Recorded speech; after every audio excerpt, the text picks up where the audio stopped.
Haunted by Airtel.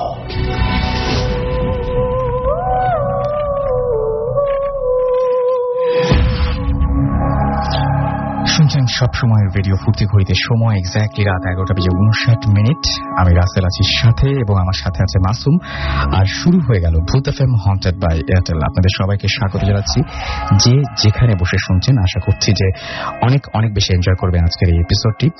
আর সেই সাথে শুরুতেই জানিয়ে দিচ্ছি যে আমাদের SMS করার নিয়মটি হচ্ছে, মোবাইলের মেসেজ অপশনে গিয়ে টাইপ করুন ফুর্তি, FOORTI ফুর্তি, স্পেস দিয়ে আপনার নাম, স্পেস দিয়ে আপনার মেসেজ, আর পাঠিয়ে দিন 9840 নাম্বারে।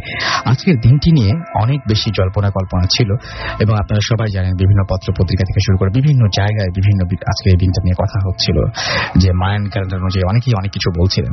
যাই হোক, আমরা আজকের দিনটিতে চাই যে খুব চমৎকার ভাবে আপনাদের কাছে বেশ কিছু ঘটনা উপস্থাপন করতে, এবং আশা করছি সেই ঘটনাগুলো আপনাদের ভালো লাগবে। আনফর্চুনেটলি যদি কেউ আজকের এই এপিসোডটি মিস করে ফেলেন, তাহলে চিন্তার একেবারেই কোনো কারণ নেই, আপনি আবারও এই এপিসোডটি শুনতে পাবেন। আর সেটির নিয়ম হচ্ছে, এয়ারটেল এম রেডিওর মাধ্যমে আপনাকে সেই এপিসোডটি শুনতে হবে। আপনি আপনার এয়ারটেল নাম্বার থেকে ডায়াল করুন 4040, সিলেক্ট করুন চ্যানেল 22। তাহলে দেখবেন যে একের পর এক বিভিন্ন এপিসোডের অপশন আপনাকে দেওয়া হচ্ছে, এবং যে এপিসোডটি আপনি মিস করেছেন বা যে এপিসোডটি আপনি পুনরায় শুনতে চান, সেই এপিসোডটি চাইলে আপনি শুনে ফেলতে পারবেন। এবং আপনি যদি চান যে ভূত এফএম টিউনটা আপনার টিউন বা মাই টিউন হিসেবে সেট করে ফেলবেন, সেটাও সম্ভব। সেজন্য আপনাকে ভূত এফএম টিউন কোডটা মনে রাখতে হবে, and the code number is 92125। এবং জাস্ট একটা SMS পাঠিয়ে আপনি এটা অ্যাক্টিভেট করে ফেলতে পারেন। আপনার মোবাইলের মেসেজ অপশনে গিয়ে টাইপ করুন সিটি, স্পেস দিয়ে লিখুন 92125, এবং এই এসএমএসটি পাঠিয়ে দিন 3123 নাম্বারে। দেখবেন যে টিউনটি আপনার হয়ে গেছে। আর আমি একটা জিনিস চেষ্টা করছিলাম কয়েকদিন আগেই, বিশেষ করে কয়েকদিন আগে বলবো না, এই তো একদম রিসেন্টলি আমি ট্রাই করছিলাম যে বিভিন্ন আমাদের যে সমস্ত এপিসোডগুলো হয়েছে, এবং গত বছর এবছর যা কিছু এপিসোড হয়েছে, আমরা সেই এপিসোডগুলো আরেকবার একটু রিভিউ করছিলাম। অনেকেই অনেক রকমের কথা থাকে যে হ্যাঁ, আগের মতো কি ভয় পাচ্ছি। আসলেই আমার কাছে দেখে মনে হচ্ছে গল্পের মান বেড়েছে, কিন্তু ভয়টা যেটা হয় সেটা হচ্ছে শুনতে শুনতে অনেকে হয়তো ইউজড টু হয়ে যান, সেক্ষেত্রে একটা ঝামেলা হয়। আমি একটা জিনিস আপনাদের একটা প্রস্তাব দিতে পারি। আপনাদের অবশ্যই আপনি যখন শোনেন কোনো ঘটনা, এবং আপনি হয়তো এর চাইতে যদি কোনো ভালো ঘটনা শোনেন, ডেফিনেটলি আপনার এই ঘটনাটা একটু কম ভয় লাগবে। তো এরকম মানুষ আপনার চারপাশে নিশ্চয়ই রয়েছে। সেটা আপনার বাবা হতে পারেন, আপনার দাদু হতে পারেন, আপনার চাচা হতে পারেন, মামা বা যে কেউ, বা বন্ধু হতে পারেন। সাধারণত সিনিয়রদের কাছে আমরা এই সমস্ত গল্প শুনতে অভ্যস্ত, এবং আপনাদের পরিচিত সেই সিনিয়র যিনি অনেক চমৎকার করে ঘটনা বলতে পারেন এবং অনেক ঘটনা তার সাথে ঘটেছে, এরকম সিনিয়রদের আমাদের কাছে পাঠিয়ে দিন। মেইলটি আপনি তার হয়ে করতে পারেন, এবং তাকে আপনি ভূত এফএম এর স্বার্থে এবং আমাদের সবার স্বার্থে আপনি তাকে বলতেই পারেন যে আমাদের স্টুডিওতে এসে তার এক্সপিরিয়েন্স গুলো শেয়ার করতে আমরা খুব খুশি হব। এবং জাস্ট আমি অবশ্যই চাইবো যে নেক্সট উইক থেকেই আপনারা সবাই আমাদের সেই ধরনের ঘটনা উপহার দেবেন। হয়তো আপনার বাবার ঘটনা, হয়তো আপনার কোনো আত্মীয় স্বজনের ঘটনা, সেই ঘটনাগুলো আমরা আপনাদেরকে পড়ে শোনাতে চাই। এবং আপনি চলে আসুন আপনার সেই প্রিয় সিনিয়রকে নিয়ে আমাদের স্টুডিওতে, এবং এসে আপনার ঘটনা শেয়ার করে যান। এটা মনে হয় একটা ভালো একটা উপায় আরো বেশি বেশি ভয়াবহ করার ভূত এফএমটাকে। আমরা তো সবাই চাই এটাই, যে ভূত এফএমটাকে আরো বেশি ভয়াবহ করবো। যাই হোক, অনেক ধরনের ঘটনা আসছে এবার আমার কাছে, এবং অনেক ধরনের ঘটনা আমি পেয়েছি। সেই সমস্ত ঘটনার মধ্যে থেকে এবারে কোনো রেকর্ডেড কোনো ঘটনা আমি আপনাকে শোনাতে পারছি না, কারণ সেই ধরনের কোনো ঘটনা, ভালো ঘটনা এখনো পর্যন্ত এই সপ্তাহে পাইনি। তো যে ঘটনাগুলো আছে, অনেকেই ইমেইল করেছেন, সেই ইমেইলের মধ্যে থেকে খুব বাছাই করা কিছু ঘটনা পড়বো। এবং গত সপ্তাহে আপনারা সবাই বলেছেন যে গত সপ্তাহের এপিসোডটি চমৎকার ছিল। কেন ছিল? আমরা কোনো রং চড়াইনি, আমরা কোনো বানিয়ে কোনো ঘটনা বলিনি। যারা এসেছেন তারাই ঘটনা শুনিয়ে গেছেন, তাদের ঘটনাগুলো খুব মজার ছিল, তাদের ঘটনাগুলো খুব ভয়ের ছিল, সেই জন্য আপনারা ভয় পেয়েছেন। তো আমরা চাই এরকম মানুষজন আরো বেশি বেশি করে রেগুলার ভূত এফএমে আসুন, এবং আপনি নিজেও কিন্তু এই শোয়েরই একটা পার্ট। সো আপনি অবশ্যই আমাদের সাথে সবসময় থাকবেন, সেটাই আশা করব। যাই হোক, যে ঘটনাটি আমি এখন পড়বো সেই ঘটনাটি পাঠিয়েছেন মোহাম্মদ আরিফ ফরিদুল ইসলাম। তার বাসা হচ্ছে দিনাজপুর রামনগরে, এবং তিনি তার ঘটনাটি লিখছেন এভাবে। রাসেল ভাই কেমন আছেন? জানি আপনি সবসময় ভালো থাকেন এবং ভালোর দলে, কিন্তু আমি, তারপর অনেকগুলো ডট চিহ্ন। যাই হোক, লিখছেন যে আমার সাথে ঘটে যাওয়া যে ঘটনাটি তা 2007 সনের অগাস্ট মাসে। আমি তখন ছিলাম পূর্ব রাজাবাজার এলাকায় একটি ফ্যামিলি বাড়িতে। আমি আমার ঘটনাটি বর্ণনা দেওয়ার পূর্বে ওই বাড়িটির চারপাশ সম্পর্কে বললে ঘটনাটা বুঝতে অনেক সহজ হবে। বাড়িটা ছিল 6 তলা। আমি একেবারে নিচ তলার ডান পাশের ফ্ল্যাটটিতে থাকতাম। প্রথমে দরজা খুলে ঢুকে হাতের বামে যে বড় রুমটি, সেই রুমটি ফ্ল্যাটের মালিক ও তার স্ত্রী এবং তাদের 2 ছোট ছেলে মেয়েকে নিয়ে থাকতেন। এরপর সোজা গিয়ে যে রুমটি, সেটাতে আমি ও আরেকজন থাকতাম। রুমটার মাঝখানে দরজার পরিবর্তে ছিল একটা পর্দা এবং সে পাশের রুমটাতে থাকতো 3 জন। রুমটার মাঝখানে পর্দা থাকার কারণে এ রুম থেকে ও রুম অনায়াসে যাওয়া আসা করা যেত। আমার রুমের জানালাটা ছিল অনেক বড়, তার পার্ট ছিল মোট 6টি এবং সে 6 পার্টের 5টি পার্ট থাকতো লাগানো এবং প্রথম যে পার্টটি সেটি বিছানার পেছন দিকে গিয়ে 3 হাত ডানে। এই পার্টটি ছিল দিন রাত অর্ধখানি খোলাই থাকতো। এই জানা থেকে 4 হাত দূর দিয়ে 8 ফিট উঁচু দেয়ালে চারপাশ ঘেরা ছিল বাড়িটি। মাঝখানে স্যাঁতস্যাঁতে মাটি, জঙ্গল আর পরিত্যক্ত ময়লা ও কাগজ জমেছিল। আমার মনে আছে সেদিনটি ছিল বৃহস্পতিবার। দুপুরের পর থেকেই থেমে থেমে বৃষ্টি হচ্ছিল আর আকাশটা ছিল মেঘের ঘনঘটা। রাতের বেলায় আমার রুমমেট ছিল না, তাই সে রাতে ছিলাম আমি একা। ওপাশের রুমটাতে 3 জন, একজন সাপ্তাহিক ছুটিতে বাড়িতে গিয়েছিল। আমি রাত 10টা না বাজতেই গভীর ঘুমে ঢলে পড়েছিলাম বিছানাতে, যার কারণটা আমি আজও আবিষ্কার করতে পারিনি। হঠাৎ গভীর রাতে ঘুমটা ভেঙে গেল। আস্তে আস্তে করে চোখ দুটো মেলে দেখি সমস্ত ঘরটা ঘুটঘুটে অন্ধকার। একটা ভ্যাপসা গরম যেন বিরাজ করছে সমস্ত ঘর জুড়ে। কাত হয়ে শুয়ে রয়েছি আমি একেবারে বিছানার কিনারে। আমার গলাটা কেমন যেন ঘামে ভিজে গেছে, মুখে একটু পিপাসাও। কাত অবস্থাতে একদম নড়াচড়া না করে বাম হাত দিয়ে আমি গলা এবং ঘাড়খানি পরখ করে দেখতে লাগলাম। কিন্তু কারেন্টটা এত রাতে গেছে কখন? এখন রাতই বা কয়টা বাজে? ঘুটঘুটে অন্ধকার, তাই অন্ধকার বুঝতে পারছিলাম না সময়টা। এবং বাহিরে কি যেন একটা নড়াচড়ার শব্দ হচ্ছিল। না, জঙ্গল গাছের ওপর বৃষ্টি পড়ার শব্দটা একটু জোরেই মনে হচ্ছে। ঘুম ভেঙে কেমন যেন আমি হতভম্ব হয়ে রয়েছি। এরপর সোজা চোখ দুটো অর্ধ খোলা সে জানালার দিকে পড়ে যায়। তখনই মনে হলো কি যেন ছটফট করতে করতে সরে গেল তার পাশ থেকে। আমার বুকটার সঙ্গে সঙ্গে একটা ভয়ের শিহরণ খেলে গেল। আমি 20 সেকেন্ডের মতো সেভাবেই চেয়ে রইলাম ওই অর্ধ খোলা জানালার দিকে। আবার চোখের ভুল বলে কিছুতেই সান্ত্বনা দিতে পারছি না মনটাকে। আমি ভয় ভয় করেও সোজা হয়ে উঠে জানালার কাছে গিয়ে গ্রিলের সামনে ফাঁকটিতে চোখ রাখি। চারিদিক খুঁজতে লাগলাম। হঠাৎ বিদ্যুতের ঝলকানো আলোয় মাত্র 15 গজ বাড়িটার শেষ প্রান্তের বাউন্ডারি দেয়াল চেপে ধরে লম্বা কি যেন একটা ঝুলে রয়েছে। আমি সঙ্গে সঙ্গে মাথাখানি সরিয়ে দাঁড়ালাম। কে বলে চিৎকার করতে চাইলেও দেখার কৌতূহলটাই আমার মনের মাঝে বেশি হলো। আমি ভয় ভয় করে আবারও ভালোভাবে দেখার চেষ্টা করলাম। দেখি খুব চিকন লিকলিকে প্রায় 7 ফিটের একজন লম্বা, হয়তো অনেক বৃদ্ধ, দেয়ালের উঁচুতে 2 হাত চেপে সোজা ঝুলেই রয়েছে। পরনে ছিল তার পুরাতন খয়েরি পাঞ্জাবি, জুব্বার মতো। আমি পা পর্যন্ত তার অনেকক্ষণ ধরেই দেখার চেষ্টা করলাম, কিন্তু অন্ধকারে বৃষ্টির মাঝে হাঁটুর নিচের অংশটুকু শেষ পর্যন্ত দেখতে পাইনি বা মিলাতে পারলাম না। তবে শরীরের তুলনায় মাথাটি তার অনেকটা ছোট ছিল, যেন লম্বা একটা কোনো নেকড়ের মাথা। সে মাথাটার ওপর ভাগ কোনো চুল ছিল না, তবে কানের পাশ দিয়ে মাথার পেছন পর্যন্ত চুল কিংবা এক জটলা লোম ছিল। আমি বদ্ধ ঘরের ভেতর থেকে এভাবেই চেয়ে থাকতে থাকতে প্রায় 5 মিনিট অতিবাহিত হয়ে গেল। আমার সমস্ত শরীরটায় বারবার ভয়ের শিহরণ খেলে যাচ্ছিল। আমি অবাক, কারণ সামান্য পরিমাণও সেটি নড়ছিল না। কিন্তু এটা কি, ভূত নাকি জিন? এমন সময় আমার শরীরটা একটু কেঁপে উঠল। আমার পাশের টেবিলটায় হাতটা রাখতেই 3য় শ্রেণীতে পড়া ফ্ল্যাটের মালিকের ছেলে তুষারের বাটুলটার ওপর গেল আমার হাতটা। আমি চেপে ধরলাম সেটিকে এবং আমার মনে পড়ল টেবিলের উপর একটি রাবার ছিল, গতকাল রাতে দেখেছিলাম। অন্ধকারে আমি সেটা টেবিলে হাতড়ে পেয়েও গেলাম এবং ডান হাতে গুলি স্বরূপ সেই রাবারটা দিয়ে অর্ধ খোলা জানালা দিয়ে বাম হাতটা সামান্য বের করে ডান হাতে জোরসে টান মারলাম, ঠিক সোজা সেটার মাঝ পিঠে, এবং ধুস করে তৎক্ষণাৎ একটা শব্দ হলো। এরপর জানালার গ্রিলের ফাঁকে চোখ রেখেছি। হঠাৎ সেটি মাথা ঘোরালো। অনেক বড় বড় টকটকে লাল 2টি চোখ যেন ভয়ঙ্কর দৃষ্টিতে আমাকেই দেখছিল। তার টকটকে লাল গোল গোল বড় বড় চোখের মণিগুলো যেন বের হয়ে আসছে নেকড়ে ওই মুখখানি থেকে। এক্ষুনি বুঝি এক লাফ মেরে কাঁচ ভেঙে 2 হাতে ধরবে চেপে আমার গলাখানি। এমন ভয়ঙ্কর দৃশ্য আর এমন মনে হতেই আমি চিৎকার করি এবং এক লাফ দিয়ে পড়ে যাই মেঝেতে। পাশের রুমের দুজন এসে মোবাইলের আলোতে আমার কাঁপুনি দেখে তারা ভীত হয়ে গিয়েছিল। এরপর ভূত ভূত বলে বাড়ির সকলে মিলে লাইট নিয়ে আসে এবং সমস্ত ঘর বাড়ি জানালা খুলে দেখে কোনো কিছুরই কোনো হদিস মিলাতে পারে না। এরপরেই আমার শরীরে অনেক জ্বর চলে এসেছিল এবং বাকি রাতটা 3 জন মিলে একটি বিছানায় ঘুমিয়েছিলাম।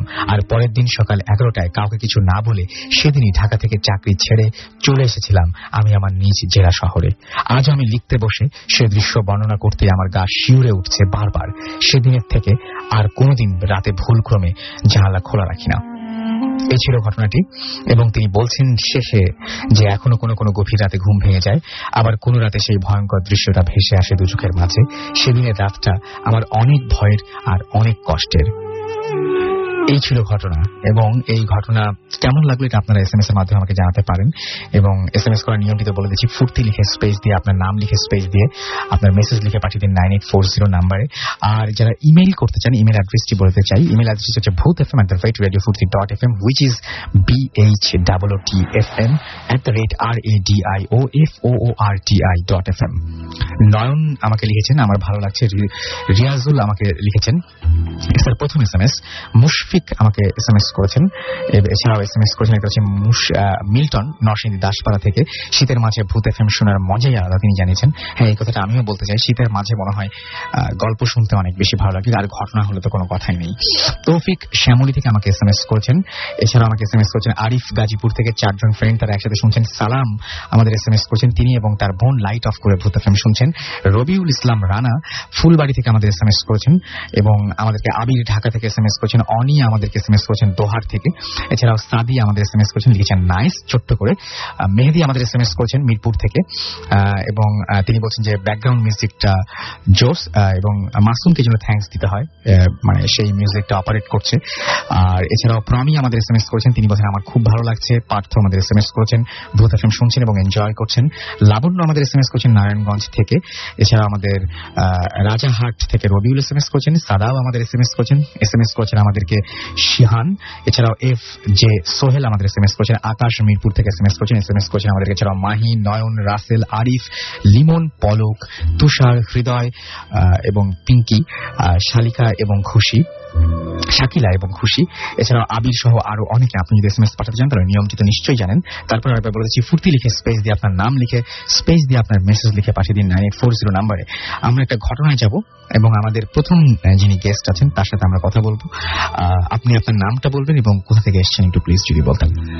হ্যালো লিসনার্স, হ্যালো রাসেল ভাই, হ্যালো মাসুম ভাই। আমি জীবন রায়, আমি এসেছি ময়মনসিংহ থেকে। ময়মনসিংহ থেকে আজকে তো জার্নি করে এসেছেন কোথায় আপনি? ওকে, আমি বাংলাদেশ এগ্রিকালচার ইউনিভার্সিটিতে পড়ছি। আচ্ছা, 4th ইয়ারে ফ্যাকাল্টি অফ ফিশারিজে। তো রাসেল ভাই, আমি প্রথমে একটু আপনার কাছে সময় চেয়ে নিচ্ছি, একটু ঘটনাটা বড় এই জন্য। তো রাসেল ভাই, আমি যে ঘটনাটা আজকে সবার সাথে শেয়ার করবো, এটা আমার জীবনে ঘটে যাওয়া দ্বিতীয় ঘটনা। তো রাসেল ভাই, ঘটনাটা ঘটার বেশি দিন হয়নি। ঘটনাটা ঘটে এর আগের পুজোর আর কুরবানির যে ছুটিটা পড়ে তখন বাসায় যাওয়া হয় রাসেল ভাই। তো সপ্তমীর দিন প্রথম যখন ঘুম ভাঙে তখন সেটা শুনে ঘুম ভাঙে যে আমাদের পাশের বাড়ির যে ছোট মেয়েটি ছিল সে সুইসাইড করেছে। তো রাসেল ভাই, সেভাবেই জানা যায় যে এভাবে চলছে। তো আমার বড় ভাই মেডিকেলে পড়ে। তো ও গিয়ে দেখে যে তার অবস্থা অনেক খারাপ। সে তাদের সাজেস্ট করে যে তাকে যেন মেডিকেলে নিয়ে যাওয়া হয়। সো সেভাবে মেডিকেলে নিয়ে যাওয়া হলে ডাক্তাররা তাকে ডেড বলে ঘোষণা করে দেয়। তো তারপরে নিয়ে আসা হয়। রাসেল ভাই, তারা হিন্দু ছিল। তো যেহেতু হিন্দু ছিল তো সব প্রক্রিয়া চলতে থাকে যে তাকে শ্মশানে নিয়ে যেতে হবে। তো রাসেল ভাই, আমি একটা জিনিস বলতে চাই, আমাদের হিন্দুদের মাঝখানে একটা জিনিস দেখা যায় যে কেউ মারা গেলে শ্মশানে যাওয়ার সময় খুব বেশি একটা লোক হয় না। এটা একটু খারাপ জিনিস। তো এই দিক থেকেই বোধ হয় যে যাওয়া উচিত শ্মশানে। তো এভাবে আর কি তাকে নিয়ে শ্মশানে যাওয়া হয়, সাথে আমিও যাই। তো শ্মশানে যখন গেলাম, মেইন রোড থেকে বেশ অনেকটা পথ পার হয়ে শ্মশান পড়ে। যে পথটা মেইন রোড থেকে পড়ে সেটা অনেকখানি জংলা, অনেক বাঁশঝাড় টাশঝাড় অনেক কিছুই থাকে। বাঁশঝাড়গুলি মেইনলি রাসেল ভাই ছিল এই জন্য যে শ্মশানে কেউ মারা গেলে ওখানকার লোকজন আর কি বাঁশগুলি বিক্রি করে যাতে পুরানো হয় শ্মশান ঘাটে আর কি। তো এটা থেকে সুবিধা হয়, এই জন্যই বাঁশঝাড় টাশঝাড় ছিল আর কি।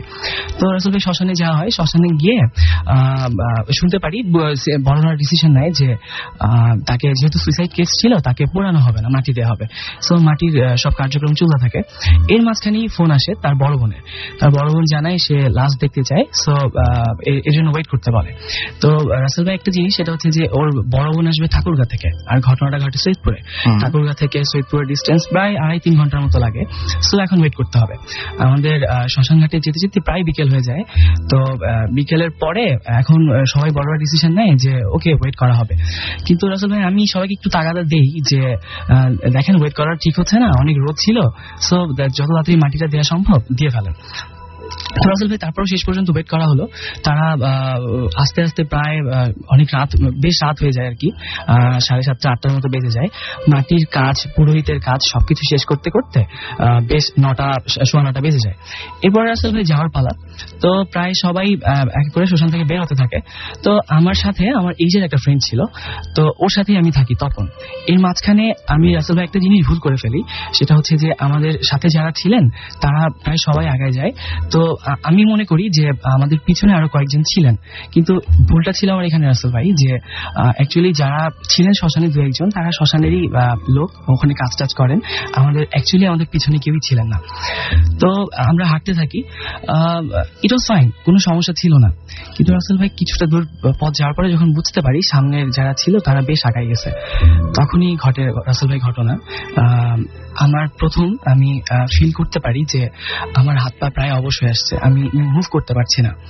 পরে রাসেল ভাই আমি প্রথম যে জিনিসটা বুঝতে পারি, আমার কানের কাছে যে আওয়াজটা আমি শুনতে পাই রাসেল ভাই, সেটা ছিল বল হরি হরি বল, বল হরি হরি বল। ঠিক যেমন আমরা একটু আগে মানুষ যে মেয়েটা মারা গিয়েছিল, আমরা যেমন তাকে শ্মশানে নিয়ে আসার সময় যেটা আমরা বলতে বলতে এসেছিলাম, ঠিক তেমনটা একদম আমার কানের কাছেই রাসেল ভাই আওয়াজটা আমি শুনতে পাচ্ছি। আমি ওই মুহূর্তে মাথাটা ঘোরাতেই যা দেখি রাসেল ভাই, আমি এখনো বিশ্বাস করতে পারি না যে আমি কি দেখেছিলাম। আমি দেখি রাসেল ভাই যে কিছু লোক হেঁটে যাচ্ছে, তারা একসঙ্গে বলছে বলো হরি হরি বল, বলো হরি হরি বল। রাসেল ভাই তাদের কাঁধে একটা খাটিয়া ছিল, খাটিয়ার উপরে ছিল একটা লাশ। রাসেল ভাই আমি স্পষ্ট করে বলতে পারি যে লাশটা একটা মেয়ে ছিল, তার গায়ে সাদা কাপড় একদম জড়ানো, তার চুলগুলো এলোমেলো ছিল। রাসেল ভাই যে জিনিসটা দেখে আমি সবচেয়ে বেশি ভয় পেয়েছিলাম সেটা ছিল যে মেয়েটাকে আমি দেখেছিলাম সেই মেয়েটার অন্য কোনো মেয়ে ছিল না। আমরা একটু আগে যে মেয়েটাকে মাটি দিয়ে এসেছি সেই মেয়েটাই ছিল সেই মেয়েটা দেখে আমার মনে হয়েছিল যে she was not happy। সে আমার দিকে এমন ভাবে তাকিয়েছিল রাসেল ভাই, আমি আজও ভুলতে পারি না। যখন আমার মনে পড়ে আমি তো রাসেল ভাই ওই সময় আমি বুঝতে পারিনি যে কি হচ্ছিল। এর মাঝখানে তখন আমার হাত, ও দাঁড়ায়, ও নিজেও দেখছিল, এর মাঝখানে আমার হাত এত জোরে চেপে ধরে, এত জোরে চেপে আমায় এত জোরে টান দেয়, আমি বুঝতেও পারিনি যে কখন আমি মেইন রোডে চলে গিয়েছিলাম। মেইন রোডে গিয়ে আমার প্রায় সেন্সলেস হওয়ার মতো অবস্থা। তো সিনিয়র যারা ছিলেন আমার মুখে জল টল ঢেলে দেয়। তারপরে ওখানে মেইন রোডে বেশ লোকের সমাগম ঘটে, তারা সবাই বলে যে এখানে প্রায়ই এমন ঘটনা ঘটে। তো এর মাঝখানে একজন সিনিয়র পার্সন বলে ফেলে যে আপনারা এই মেয়েটাকে মাটি দিতে একটু বেশি দেরি করে ফেলছেন, এই জন্যই হয়তো এমনটা ঘটছে। তো রাসেল ভাই এখানে ঘটনার শেষ না। রাসেল ভাই এই দিনের সপ্তমীর প্রায় 7 থেকে 8 দিন পরে ঘটে আর একটা ঘটনা। ওই মেয়েটাকে নিয়ে আমাদের পাড়ার ঠিক বেশি দূরে না একটা আন্টি, এই মেয়েটা যে মেয়েটা মারা গিয়েছে সেই মেয়েটা প্রায়ই যেত ওনাদের বাসায় অনেক সময়ও কাটাতেন, সে সময় কাটাতো। রাসেল ভাই উনি যেটা দেখে, ঠিক সন্ধ্যার আজানের একটু আগে উনি দাঁড়িয়েছিলেন ওনাদের বারান্দায়, উনি দেখতে পান যে ওই মেয়েটা ওনাদের গেট থেকে হেঁটে ওনাদের উঠান বরাবর রান্নাঘরের দিকে যাচ্ছে। রান্নাঘরের দিকে যেতে যেতেই মেয়েটা ভ্যানিশ হয়ে যায়। উনি তাৎক্ষণিক চিৎকার করেন, অনেক জোরে জোরে চিৎকার করতে থাকেন। তারপর আসলে আমরা সবাই জানতে পারি যে উনি এরকম কিছু একটা দেখেছেন। আসলে ভাই আমি এরপরে বেশ অনেক রাত্রে বের হতাম ফোনে কথা বলার জন্য অথবা এমনি হাঁটাহাঁটি করার জন্য। আসলে ভাই আমি আপনাকে স্পষ্ট করে বলতে পারি যে আমি বেশ কয়েকবার ফিল করেছি যে there was something। আমি ফিল করেছি যে আশেপাশে কিছু একটা আছে। আমি দেখিনি কিছু রাসেল ভাই, তবে আমি বুঝতে পারি যে কিছু একটা ছিল। আমি রাসেল ভাই আপনাকে এটাও বলতে চাই যে পরে বেশ কয়েকটা রাত আমাদের পাড়ায় কয়েকটা কুকুর অনেক কান্নাকাটি করেছিল। এই ছিল রাসেল ভাই আমার ঘটনা। Thank you. You most welcome. এবং আমি দেখতে পাচ্ছি অলরেডি বিভিন্ন জায়গা থেকে বিভিন্ন বিশেষ করে ময়মনসিংহ থেকে যারা ময়মনসিংহ থেকে শুনছেন তারা সবাই অনেকেই প্রশংসা করেছেন, সব জায়গা থেকেই প্রশংসা আসছে। শিশির ময়মনসিংহ এগ্রিকালচার ইউনিভার্সিটি থেকে লিখেছেন নাইস স্টোরি। যারা রুবেল এবং রিপন চৌধুরী তারা লিখেছেন, রুবেল এবং রিপন তারা লিখেছেন যে ভেরি গুড। এছাড়াও আমাদেরকে আমরাদ SMS করেছেন এবং তিনি জীবনের গল্পটার অনেক প্রশংসা করেছেন। আসাদ মানিকগঞ্জ থেকে SMS করেছেন এবং তিনি তার এক বড় ভাই ভয় বেশে তারা মনে হয় শ্মশানে ঘটনাগুলো শুনছেন, এটা লিখেছেন আর কি। মাইনুল শাহ আমাদের লিখেছেন এবং তিনি লিখেছেন যে 23 ডিসেম্বর তার বার্থডে, জন্মদিনের শুভেচ্ছা থাকলো আপনার জন্য। সিকান্দার তিনি লিখেছেন যে তার কাছে খুব বেশি ভালো লাগছে। এই যে আমরা ফিডব্যাক গুলো পাচ্ছি, ফিডব্যাক গুলো অবশ্যই আপনারা আপনাদের মতো দিবেন, তাহলে আমরা বুঝতে পারবো যে কোন ধরনের ঘটনাগুলো বা কোন ধরনের গেস্ট আপনারা চান বা বারবার চান। এছাড়াও আমাদেরকে শেখ সাজিদ হাতিরপুল থেকে লিখেছেন অসম। এছাড়াও আমাদেরকে আলামিন নারায়ণগঞ্জ থেকে লিখেছেন হ্যালো রাসেল ভাই, আমি একা রুমে লাইট অফ করে ভূত এফএম শুনছি। সোহান আমাদের SMS করেছেন। এছাড়াও মৌরি এবং কুমকুম আমাদের SMS করেছেন শ্যামলী থেকে। আর আমাদেরকে SMS করেছেন মাহিন টঙ্গী গাজীপুর থেকে, তিনি আমাদের সাথে নতুন জয়েন করেছেন। Welcome to Bhoot FM. Masud Parvez Chattogram থেকে SMS করেছেন এবং তিনি বলছেন যে Bhoot FM love you too much. আর এবং এছাড়াও কাশ্মীর উর্মি আমাদের SMS করেছেন। রাজ আমাদের SMS করেছেন আমাদেরকে মারুফ। এছাড়াও ফয়সাল SMS করেছেন। ইয়াকুব আমাদের SMS করেছেন। মাজিদুল আমাদের SMS করেছেন। রবিউল নাদিম আমাদের SMS করেছেন, তার কাছে অবশ্য তেমন ভয় লাগছে না আজকে, সেটা লিখেছেন। মেহেদি আমাদের SMS করেছেন এবং তিনি লিখেছেন শীতের রাতে গল্পগুলো বেশ ভালো লাগে। তুষার আমাদের SMS করেছেন আমাদের ইব্রাহিম। এবং আমাদেরকে ছাড়াও দেখতে পাচ্ছি যে রাজ্জাক শান্তিনিকেতন থেকে SMS করেছেন। শান্তিনিকেতন তেজগাঁও থেকে SMS করেছেন এবং তিনি বলছেন যে ভূত এফএম জোস হচ্ছে।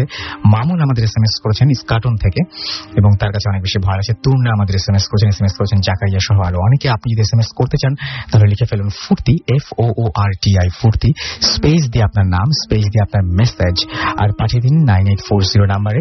আর আপনি যদি আমাদের ইমেইলের মাধ্যমে ঘটনা পাঠাতে চান অথবা অডিও ফাইল পাঠাতে চান তাহলে আপনি আমাদের ইমেল অ্যাড্রেসটি লিখে রাখুন বা মনে রাখুন, bhutfm@radiofurti.fm, which is BHOOTFM@radioforti.fm।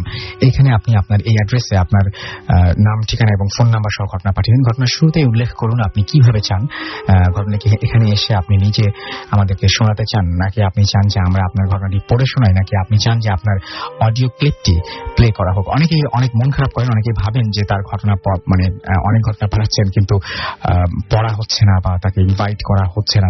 সবচেয়ে মুশকিল হয়ে যায় যখন আপনার চাইতে ভালো কোনো ঘটনা অন্য একজন পাঠিয়ে ফেলেন, তখন আপনার ঘটনাটি আমাদের অনেক অনিচ্ছা সত্ত্বেও বাদ দিতে হয়, তাকে নিয়ে আসতে হয়।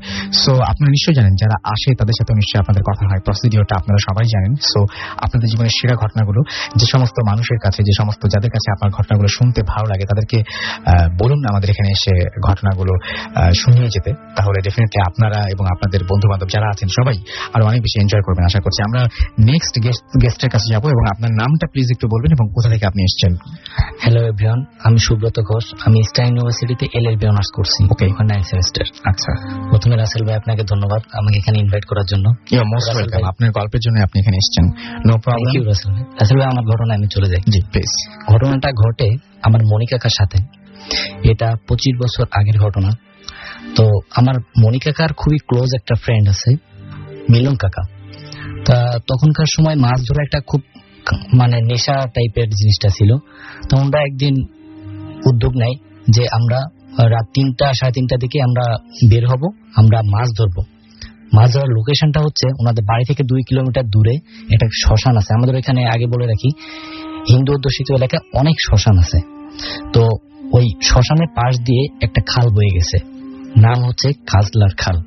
তো এই খালে প্রচুর পরিমাণে মাছ পাওয়া যায়। তো আমরা 2 জন মিলে রওনা করছে, সাথে হাড়ি নিচে মাছ রাখার জন্য এবং পোলো জাল নিয়ে যাচ্ছে। প্রথমে যাওয়ার সময় 2 জনের ভিতরে খুবই খটকা লাগতেছে, কারণ এখানে অনেক মেসো ভূতের উপদ্রব আছে। মেসো ভূত হচ্ছে যে ভূত মাছের পিছনে বেশি করে, ওই ভূতের। তো ওরা তারপরও যাওয়া শুরু করছে এবং ওরা মাছ ধরা শুরু করছে 1-1.5 কিলোমিটার দূর থেকে। তা বলি, প্রথমে হচ্ছে মনি কাকা মাছ ধরতেছে এবং পিছে পিছে মিলন কাকা মাছ ধরতেছে। তো এইভাবে মাছ ধরতেছে, মনি কাকা খুব ভালো মাছ পাচ্ছে এবং মাছ ধরতেছে এবং সে হাড়ির ভিতরে রাখতেছে। এইভাবে রাখতেছে কিছুক্ষণ পর মনি কাকা খেয়াল করলেন যে সে এত মাছ ধরে রাখতেছে কিন্তু হাড়িতে মাছ কম কম লাগতেছে।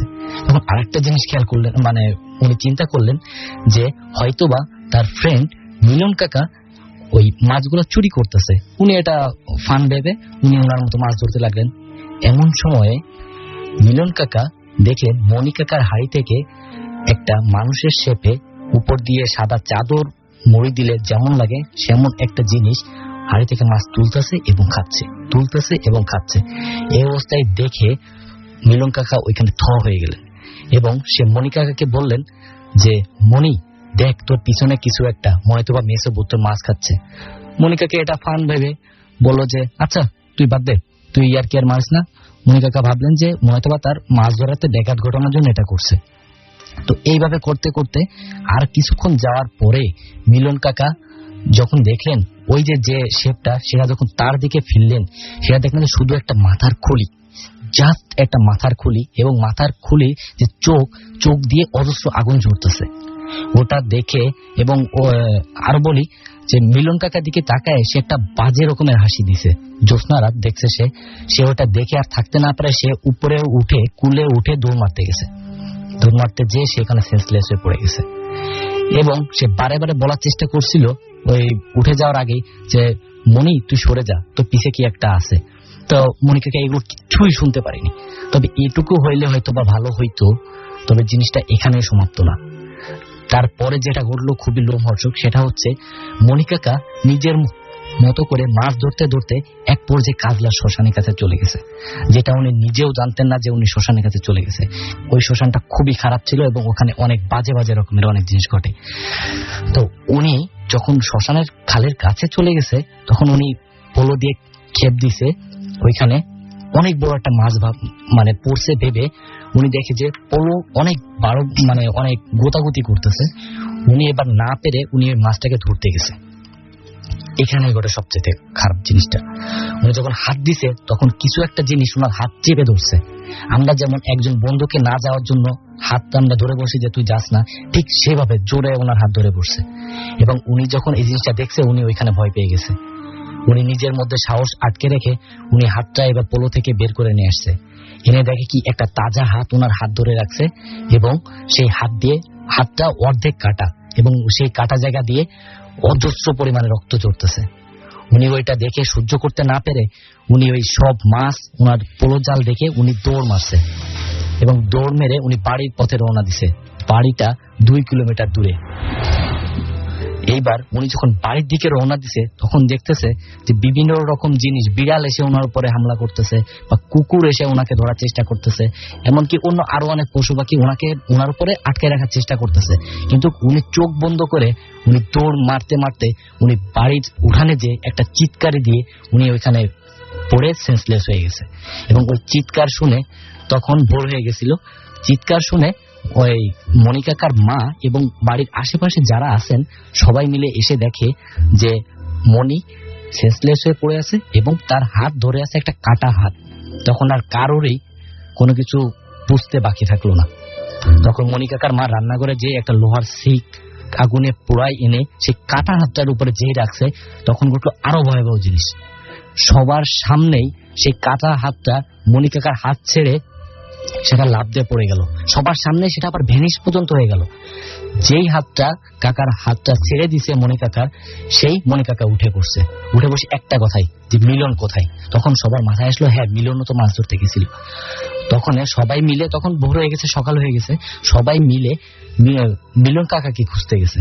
খুঁজতে যেয়ে দেখে যে মনি কাকা যেভাবে ডিরেকশন দিছে যে এইখানে আছে, ওইখানে যেয়ে দেখে যে সে নাই। তখন খুঁজতে খুঁজতে 1-1.5 ঘন্টা পরে দেখে যে কাজলা শ্মশানে বড় একটা সরা গাছ আছে এবং সরা গাছের উপরে মিলন কাকা সোজাভাবে শুয়ে আছে। আমরা সবাই জানি যদি কেউ কোনো ডালের উপরে শুয়ে থাকে তাহলে সে ঘুমাই পড়লে সে বাঁকা হয়ে যাবে, কিন্তু সে বাঁকা ছিল না, সে পুরো সোজা ছিল 2 ডালের মাঝখানে। অনেক কষ্টে তাকে নিয়ে আসছে নিচে, নিয়ে বাড়ি এসে সে তাকে অনেকভাবে করার চেষ্টা করছে, অনেকভাবে মানে জ্ঞান ফেরানোর চেষ্টা করছে। যখন জ্ঞান ফেরেনি তখন একটা তান্ত্রিক ডেকে নিয়ে আসছে, এবং তান্ত্রিক ডেকে নিয়ে আসার পরে তার জ্ঞান ফিরছে। জ্ঞান ফেরার পরে তখন সে বলল একটা কথাই, যে যখন শুনলো যে সে সরা গাছে আছে তখন সে নিজেই হতবাক হয়ে গেল, আমি সরা গাছে গেলাম কিভাবে, আমি তো সেন্সলেস। যখনই পড়ে যায় তখন পর্যন্ত আমি জানি আমি কোন জায়গায় ছিলাম। এখন পর্যন্ত ওনারা কেউই বলতে পারে না তাদের সাথে যেটা ঘটে গেছে তার কোনো মানে কিভাবে কি ঘটলো, কিভাবে কি হইলো, এটা নিজেও জানে না। এবং এরপর থেকে মনি কাকা বা মিলন কাকা কেউই মাছ ধরা তো দূরের কথা, সন্ধ্যার পরে বাড়ির বাইরে পর্যন্ত যায় না। অনেক ধন্যবাদ আপনাকে। আমরা কিছু SMS পড়ে ফেলি। আমাদেরকে মিতু ধানমন্ডি থেকে SMS করেছেন, SMS না পড়ার অভিযোগ নিয়ে। হাবিবা আমাদের লিখেছেন যে তারা 11 জন মিলে ভূত FM শুনছেন একটা রুমে বসে। কিরণ গাজীপুর থেকে আমাদের SMS করেছেন, তিনি লিখেছেন যে নাইস স্টোরি। এছাড়াও আমাদের SMS করেছেন আকাশ, এবং তিনি লিখেছেন আজকের ভূত FM জোস হচ্ছে, আমি মানিক অন্তু FM শুনছি। অর্ণব আমাদের লিখেছেন যে স্টোরিটা অনেক এনজয় করছি। শম্পা লিখেছেন রাসেল ভাই ভালো লাগছে ঘটনাগুলো, আমি আর আমার প্যারেন্টস লাইট অফ করে ভূত FM শুনছি। এছাড়াও চট্টগ্রাম থেকে শরীফ লিখেছেন তিনি তার আম্মুর সাথে ভূত FM শুনছেন, এবং তিনি লিখেছেন উই আর এনজয়িং। আর সেই সাথে অনেক লিখেছেন যে আমার SMS জীবনেও পড়া হয় না কেন। সেল আমাদের ড্যামরা থেকে SMS করেছেন এবং তার SMS টি পড়তে অনুরোধ করেছেন। অনেক আমাদের SMS করেছেন আজকের ভূত FM অসম লাগছে লিখেছেন। মেহরাব লিখেছেন যে রাসেল ভাই আচ্ছা পড়তে পারলাম না। তানজিম লিখেছেন আজকের ভূত FM জোস হচ্ছে। চয়ন আমাদের SMS করেছেন আমাদের জিসান মিরপুর 2 থেকে আজকের ঘটনাগুলো ভয় লাগছে তার কাছে। মামুন লিখেছেন যে it's a very horror story. Urmi আমাদের মানিক নগর থেকে SMS করেছেন এবং বলছেন যে আজকে ছোট ভাইয়ের বার্থডে, তাকে উইশ করলাম এবং জন্মদিনে অনেক শুভেচ্ছা থাকলো। তনু খুলনা থেকে SMS করেছেন। শাহজাদা আমাদের SMS করেছেন, খুব এনজয় করছেন তিনি। প্লে বয় খুলনা থেকে আমাদের SMS করেছেন। মোহাম্মদ রেজা আমাদের SMS করেছেন আমাদেরকে। আর ফারহাদ, এছাড়াও শুভ আমাদের SMS করেছেন সৌরভ। আজকের ভূত FM জোস হচ্ছে, সবাই একটা কথা বলছেন, দেখা যাক কি হয়। তবে তার আগে আমাদেরকে ছোট্ট বিজ্ঞাপন বিরতিতে এখন যেতে হবে। ইন দ্য মিন টাইম আপনারা যারা SMS করতে চান তারা আমাদের SMS করুন। মোবাইলের মেসেজ অপশনে গিয়ে টাইপ করুন ফুর্তি, FOORTI ফুর্তি, স্পেস দিয়ে আপনার নাম, স্পেস দিয়ে আপনার মেসেজ পাঠিয়ে দিন 9840 নাম্বারে। যারা আমাদের ইমেইল পাঠাতে চান তারা লিখুন bhutfm@radiofurti.fm, which is BHOOTFM@RADIOFOORTI.fm। ছোট্ট একটা বিজ্ঞাপন বিরতির পরে আবারও ফিরে আসছে আপনাদের কাছে। সেই পর্যন্ত আমাদের সাথে থাকুন। ফুর্তি